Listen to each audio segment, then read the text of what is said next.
प्यारे बच्चों नमस्कार। आइए आज हम क्लास 9th के गणित की प्रश्नावली 1.5 के प्रश्नों को हल करते हैं।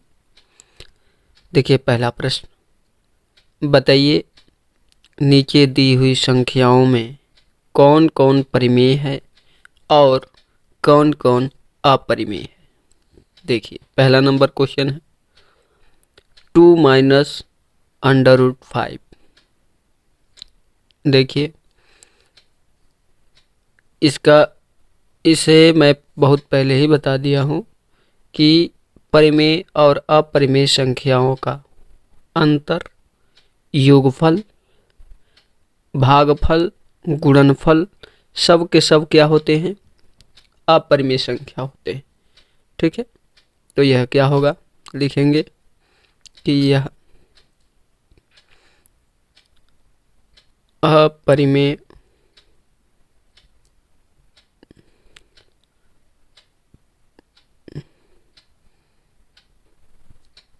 अपरिमेय संख्या है क्योंकि परिमेय और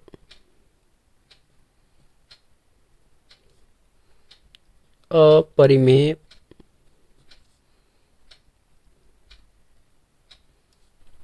संख्याओं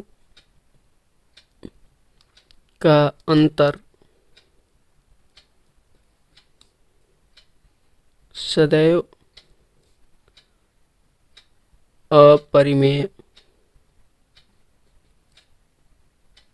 संख्या होता है। ठीक, और मैं इसका जो वीडियो है पहले वाला इसके डिस्क्रिप्शन में डाल दूंगा। ठीक है, देखिए दूसरा नंबर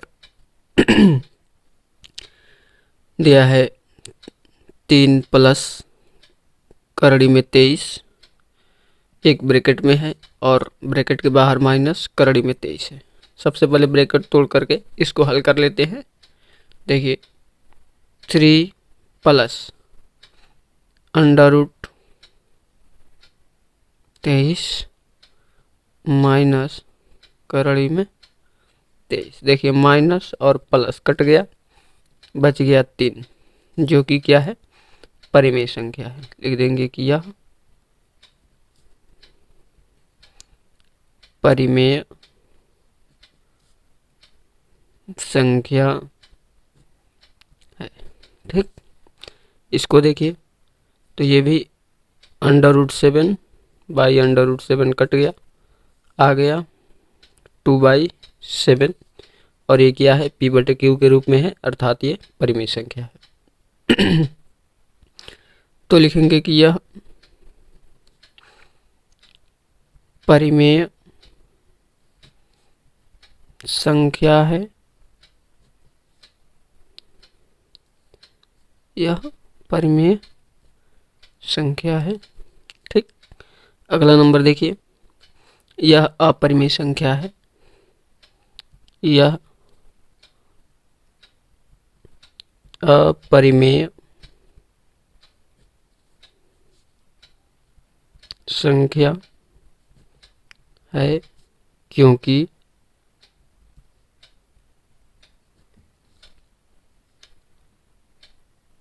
किसी परिमेय संख्या को अपरिमेय संख्या से भाग देने पर भागफल सदैव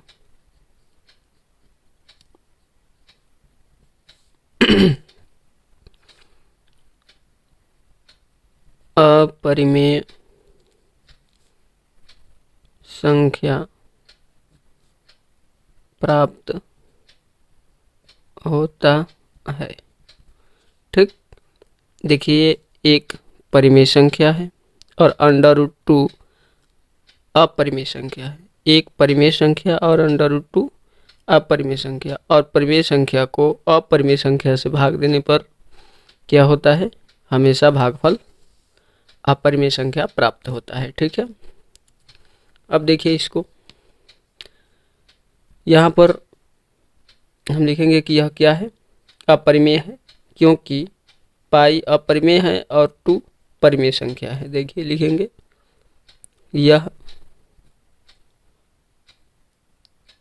अपरिमेय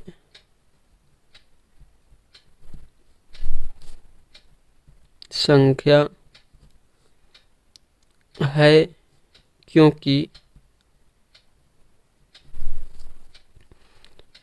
पाई एक अपरिमेय संख्या है और किसी परिमेय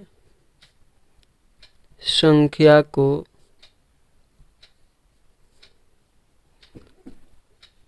अपरिमेय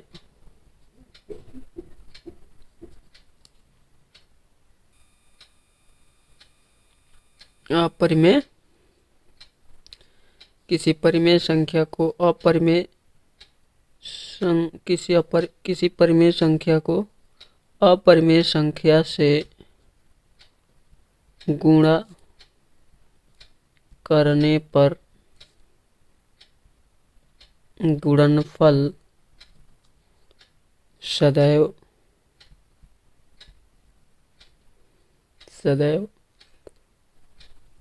अपरिमेय संख्या प्राप्त होता है। ठीक, तो इसका आंसर ये हल हो जाएगा। ठीक है, अब देखिए प्रश्न नंबर दूसरा,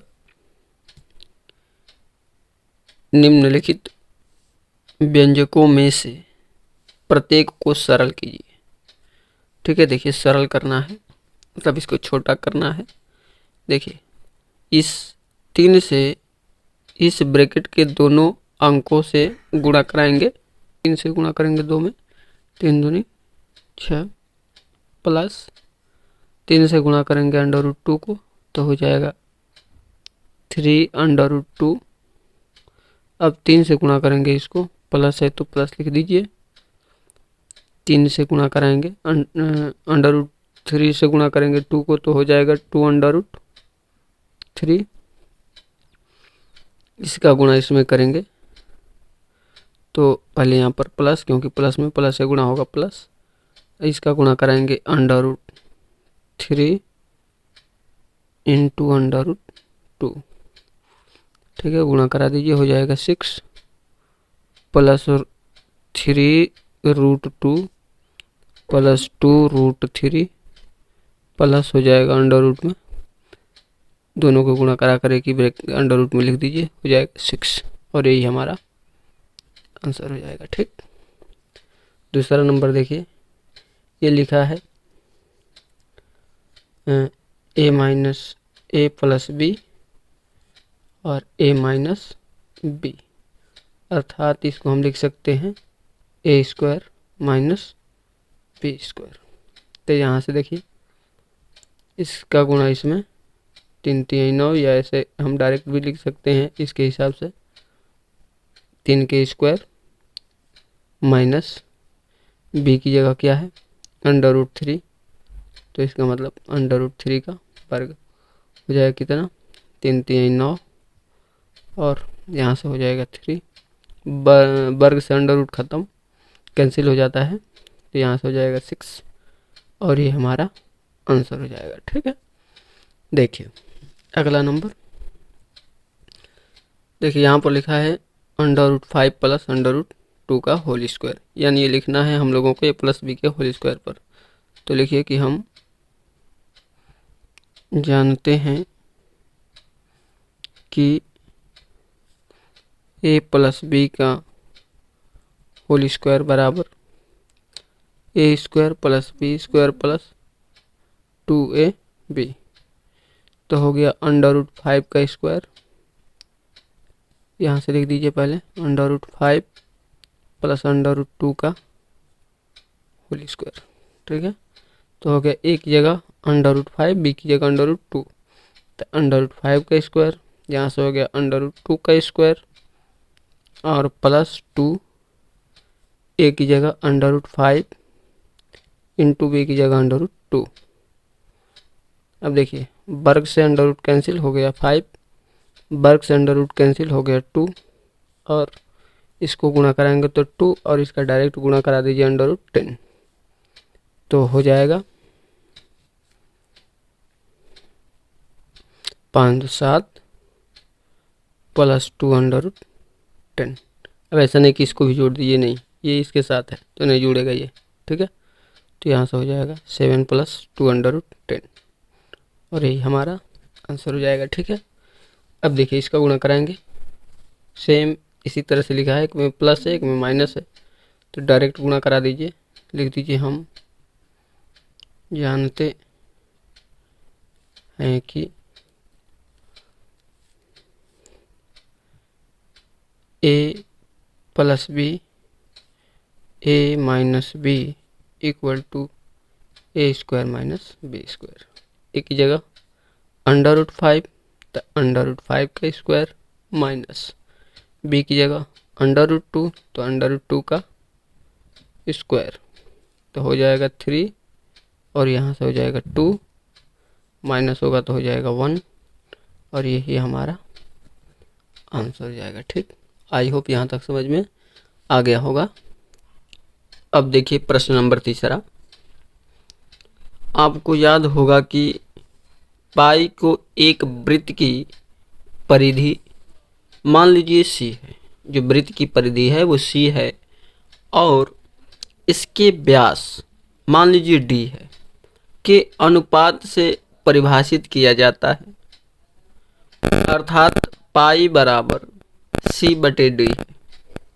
यह इस तथ्य का अंतर विरोध करता हुआ प्रतीत होता है कि पाई अपरिमेय है। इस अंतर विरोध का निराकरण आप किस प्रकार करेंगे? देखिए प्रश्न में दिया है कि पाई बराबर C/D। अब देखिए जो पाई है एक वृत्त, ये कह रहा है कि पाई को एक वृत्त की परिधि मान लीजिए। अब देखिए एक मान लीजिए ये वृत्त है, ये एक वृत्त है, और पाई को एक वृत्त की परिधि मान लीजिए कि सी है, जो परिधि है सी है, इट मीन सी को हम कहते हैं सरकमफ्रेंस, मतलब होता है परिधि।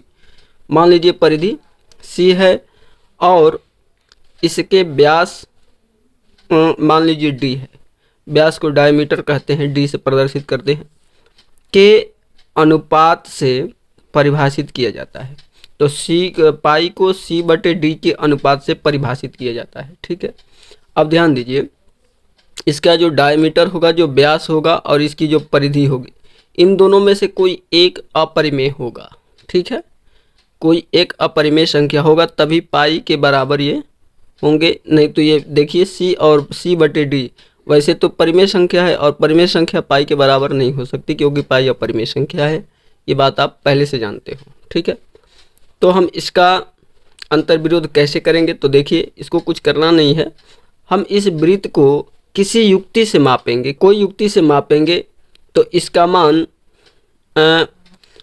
जो इसका मान होगा वो एक सन्निकट परिमेय संख्या के आसपास होगा, मतलब परिमेय संख्या के आसपास प्राप्त होगा, लगभग परिमेय संख्या के आसपास प्राप्त होगा।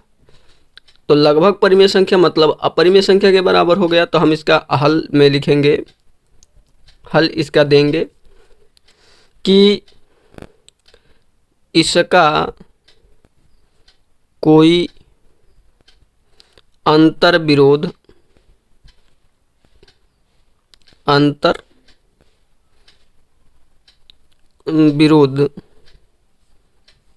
नहीं है, इसका कोई अंतर विरोध नहीं है, क्योंकि जब भी हम स्केल से या किसी अन्य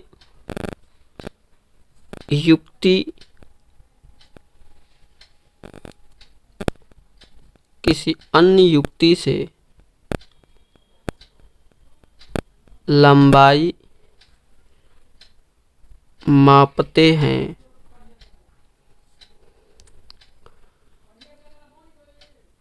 तब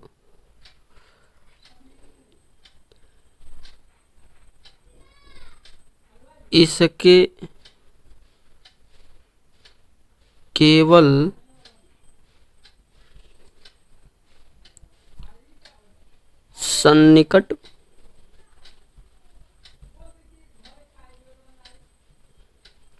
सन्निकट परिमेय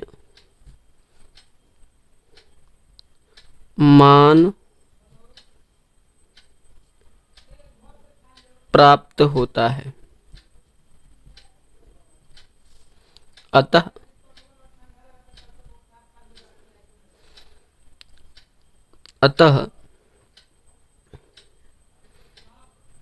यह ज्ञात नहीं हो पाता है कि C का मान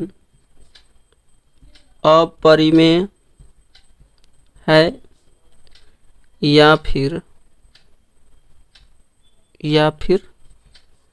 D का। ठीक है, अब ध्यान दीजिए मैंने क्या क्या लिख दिया यहाँ पर, इसको समझ लीजिए। मैंने ये सब क्या लिखा है, मैंने लिखा कि जब हम इस वृत्त को किसी स्केल या युक्ति से मापेंगे तो इसकी लंबाई हमें केवल एक परिमेय संख्या के सन्निकट मान प्राप्त होगा। ठीक है, जब हम इसे क्या करेंगे, किसी युक्ति से मापेंगे तो इसका जो मान होगा वो कोई परिमेय संख्या का सन्निकट मान प्राप्त होगा। और हम ये नहीं बता पाएंगे कि जो इसका जो व्यास है वो अपरिमेय है कि जो इसका सरकमफेरेंस है, मतलब जो परिधि है वो अपरिमेय है। तो इसलिए यहाँ पर इतना हम लिख देंगे और ये हमारा आंसर हो जाएगा। ठीक है, संख्या रेखा पर √9.3 को निरूपित कीजिए। देखिए 9.3 को संख्या रेखा पर निरूपित करना है तो सबसे पहले हम एक संख्या रेखा खींचेंगे। इस संख्या रेखा पर एक बिंदु A, एक बिंदु B और एक बिंदु C। A से B तक की जो दूरी होगी यही अंडर वाली संख्या ले लेंगे। दूरी A से लेकर B तक हो गई, यहाँ से लेकर के और यहाँ तक की दूरी को 9.3 हो गई। B से लेकर C तक हमेशा दूरी हम 1 इकाई लेंगे। कितना लेंगे? 1 इकाई। ठीक है, 1 इकाई। अब क्या करेंगे कि A से लेकर C तक की जो दूरी है इस दूरी को हम समद्विभाजित करेंगे और समद्विभाजित करने के लिए हमें A और C की आधा से अधिक त्रिज्या ले लीजिए। देखिए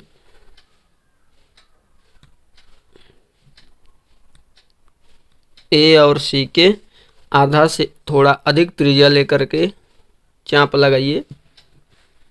फिर बिंदु A को केंद्र मानकर एक चाप इस पर और लगाइए और जहां पर ये दोनों चाप एक दूसरे को काट रहे हैं इसे एक रेखा द्वारा मिला दीजिए। ठीक है, इसे एक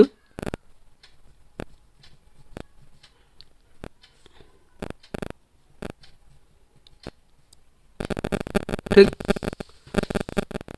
अब जहां पर ये इस रेखा को जिस बिंदु पर काट रहे हैं उस बिंदु का नाम ओ दे दीजिए। ठीक है। अब ओ ए या ओ सी, ये त्रिज्या ले लीजिए, ओ ए या ओ सी, दोनों में से कोई भी ले सकते हैं।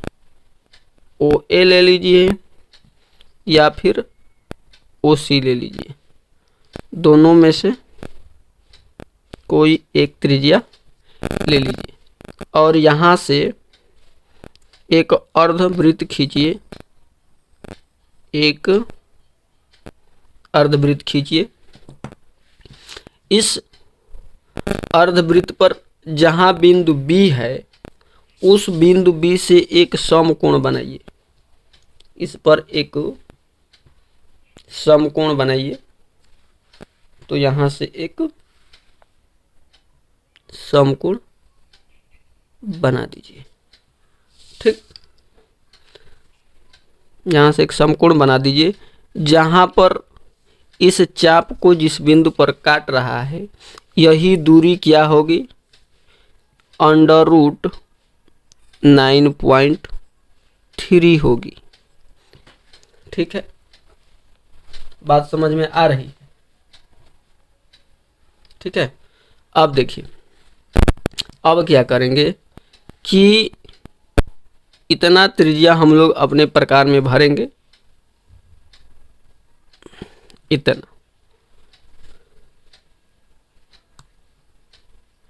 इतना त्रिज्या भर करके और हम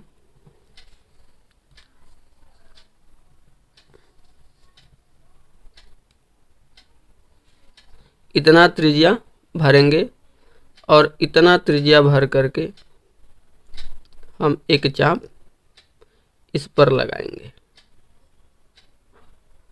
बात समझ में आ रही है? यहाँ से हम एक चाप लगाएंगे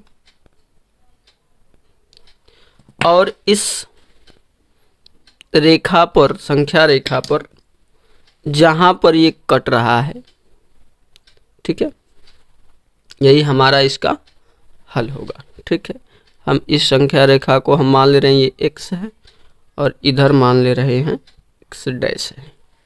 ठीक, बात समझ में आ गई? चलिए देखिए एक बार फिर से। सबसे पहले हम एक संख्या रेखा खींचेंगे। इसके संख्या रेखा पर एक जगह पे लिखेंगे बिंदु A और A से 9.3 सेंटीमीटर, अर्थात जो अंडर रूट में संख्या दिया रहेगा वहाँ से लेकर के 9.3 सेंटीमीटर लगभग ले लेंगे दूरी, और जहाँ तक 9.3 होगा उस बिंदु को मानेंगे कितना, B, और वहाँ से एक इकाई पर बिंदु C को रखेंगे। ठीक है, A और C को समद्विभाजित करेंगे। समद्विभाजित करेंगे तो बिंदु A को, C को केंद्र मानकर आधा से अधिक त्रिज्या लेकर एक चाप ऊपर नीचे लगाएंगे। फिर उसी त्रिज्या से बिंदु B को केंद्र मानकर ऊपर नीचे चाप लगाएंगे। जहां दोनों चाप एक दूसरे को काटेंगे, इसे क्या करेंगे, एक रेखा द्वारा, एक रेखाखंड द्वारा उसको मिलाएंगे। इस संख्या रेखा पर जहां पर बिंदु एक दूसरे को ये रेखाएं काट रही हैं, रेखाखंड काट रहे हैं, उसे बिंदु O का नाम देंगे। OC या OA की त्रिज्या लेकर के एक अर्धचाप काटेंगे। फिर बिंदु B से एक समकोण बनाएंगे। इस अर्धचाप पर जहाँ पर ये जा कर के मिल रहा है इसे बिंदु D का नाम देंगे। ठीक है, BD की त्रिज्या लेंगे और त्रिज्या लेकर के एक चाप घुमाएंगे जो इस संख्या रेखा को बिंदु E पर आकर के काटता है, और यही बिंदु E इस संख्या रेखा पर क्या होगा, √9.3 होगा।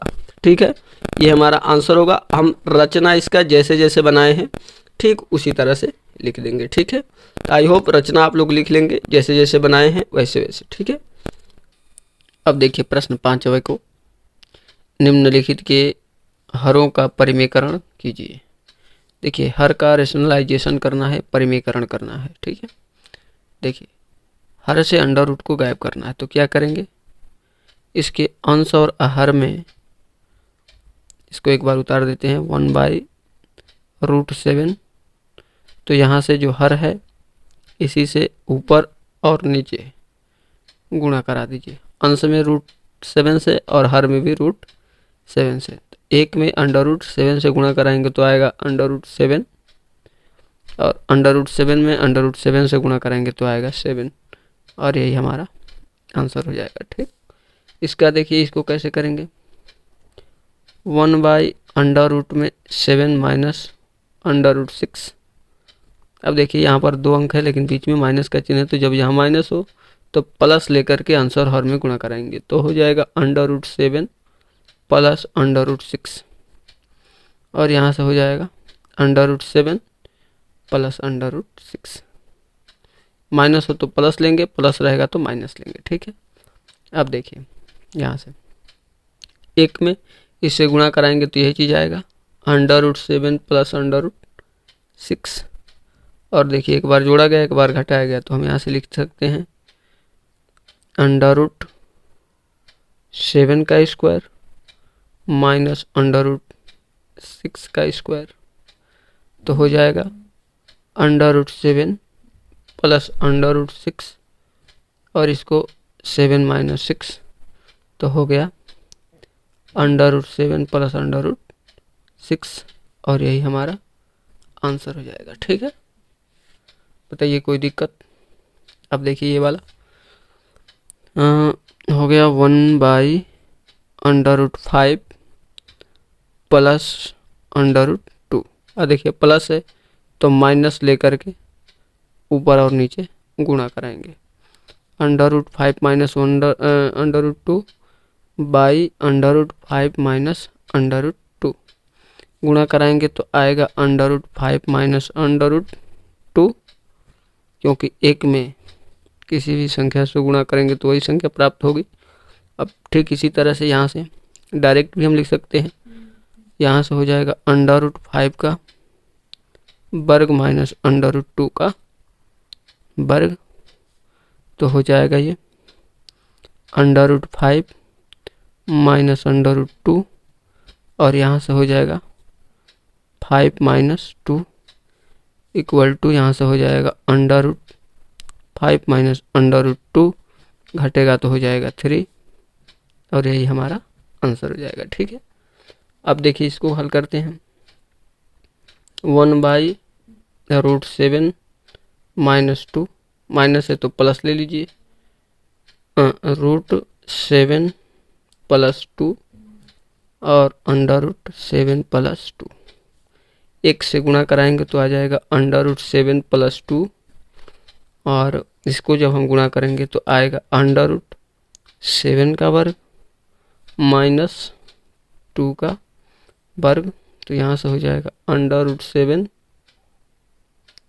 प्लस 2, और यहाँ से हो जाएगा 7 माइनस 2 2 जा 4, और देखिए यहाँ से हो जाएगा √7 प्लस 2, और इसको घटाएंगे तो हो जाएगा 3, और यही हमारा आंसर हो जाएगा। तो आई होप ये वीडियो समझ में आई होगी। यदि वीडियो अच्छी लगी है तो वीडियो को लाइक शेयर और सब्सक्राइब जरूर करिए। देखिए ये प्रश्नावली 1.5 के कुछ होमवर्क है, तो देखिए ये सारे क्वेश्चन आप लोग हल करिए, हल करके कमेंट बॉक्स में कमेंट भी ज़रूर करिए। ठीक है, यदि ये प्रश्न करने आए तो आप लोग ये समझिए कि हमको ये प्रश्नावली समझ में आ गई है। ठीक है, इन सारे प्रश्नों को हल करने का प्रयास करिए। ठीक, तो आई होप ये वीडियो सबको समझ में आई होगी। यदि वीडियो अच्छी लगी हो तो वीडियो को लाइक शेयर सब्सक्राइब ज़रूर करें, और अपने क्लास के सभी बच्चों अपने मित्रों में इस वीडियो को शेयर भी करें। Thank you very much. फिर मिलते हैं अगले वीडियो लेक्चर में, तब तक के लिए धन्यवाद।